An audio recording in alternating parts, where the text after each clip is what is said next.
Alright, so schedules. What are they and how do they work? I like to think of schedules in the same way I would think of how does my order cycle work. So what are my delivery dates and my pickup dates, and how do I define my order window for every single one of those dates? So meaning, when's my pickup date, when do I start taking orders, and when is my order cutoff? And those three things are essentially what makes up a schedule. We have quite a bit of flexibility when creating these, but I'm going to walk through a very basic example. So I hit add schedule here and I give it a name. This is just an internal name, meaning no one on the front end of your website will ever see this. So just think of something that's intuitive for you. Click add dates here on the top right. And right away I'm presented with a field that says pickup dates here at the top. But that's basically, would be a delivery date as well. Those are always interchangeable. And I want my delivery to be here on July the 20th, so I'll select that date. And down here is where we define our order window.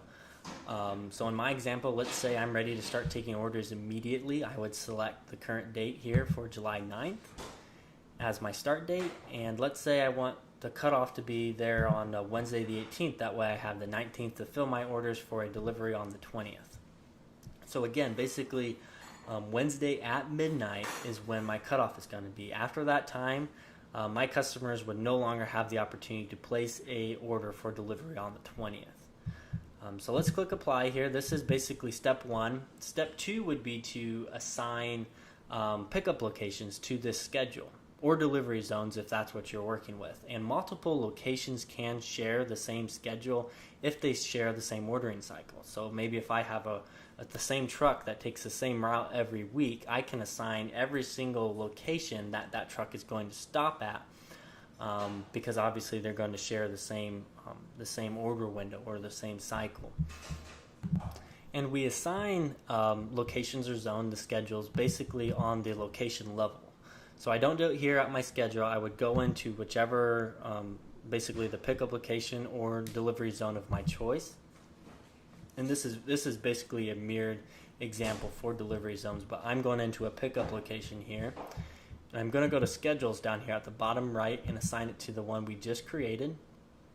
That will auto save, and you'll see for reference you'll have your order window down here at the bottom. And if you want to edit your dates, if you click this, it'll just take us right back to the schedule we just made.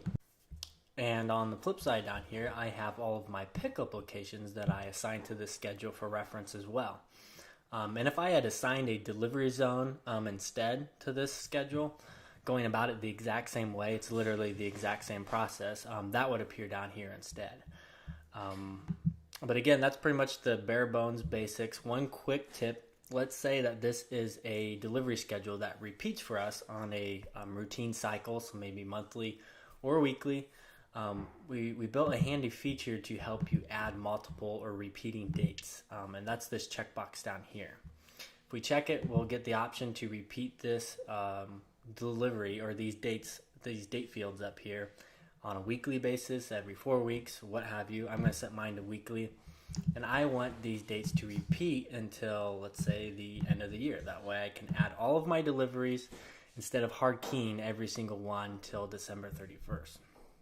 And so I would set that, and since I had my last delivery date for July 20th, I would set this one. Again, it's a weekly cycle, so I'd set it to July 27th. Now, the order window, you want to be sure that you get this right. Basically, the start date now, you want that to be the day after your previous order cutoff date. So that would be July 19th, because my order cutoff before was the 18th. And the reason why we do that, we don't want a gap in between our order windows, because if there's a gap, say our order window here started on the 20th, there would be this gap on the 19th where customers on the front end of our website would not be able to place an order. So we want to make sure that there's never a gap between these two. So I would select the 19th here as my start date. And again, Wednesday was my cutoff last week. I'm going to just repeat that every week. So this would be Wednesday the 25th. Click apply. Add dates, and this will flood my schedule with a weekly delivery date on Fridays until the end of the year. So that's quick feature, saves a lot of time. One other important thing I wanted to go over while we're here is reminders, which is the second tab. So here we have the opportunity to trigger a very relevant and targeted email campaign to any customers that are associated to this schedule, reminding them to place their order before our deadline date closes. So again, it's very targeted, only sends to customers that are associated to this schedule, and it's actually one of our highest converting email campaigns that we send at Seven Sons. And the best part about it is that it's completely automated. So once you set this up, you can just forget it. It'll send in your sleep. So let's walk through the settings. We click Enable, and then you're going to want to select the email template that you want to trigger. And if you haven't watched our video on email templates, I'd encourage you to do so. But by default, you will already have a pre-written order deadline template made up. So I'll select that one.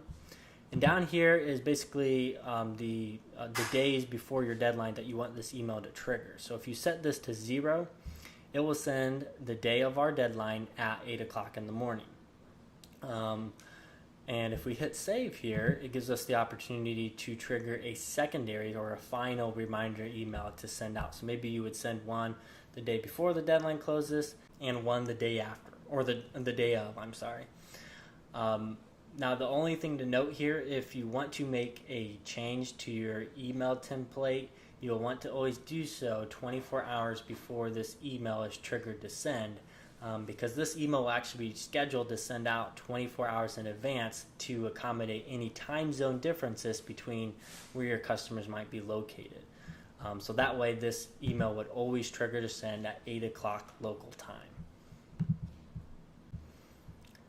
Heading over to settings, the only field in here is where you would actually change the name of the schedule, and that's pretty much it.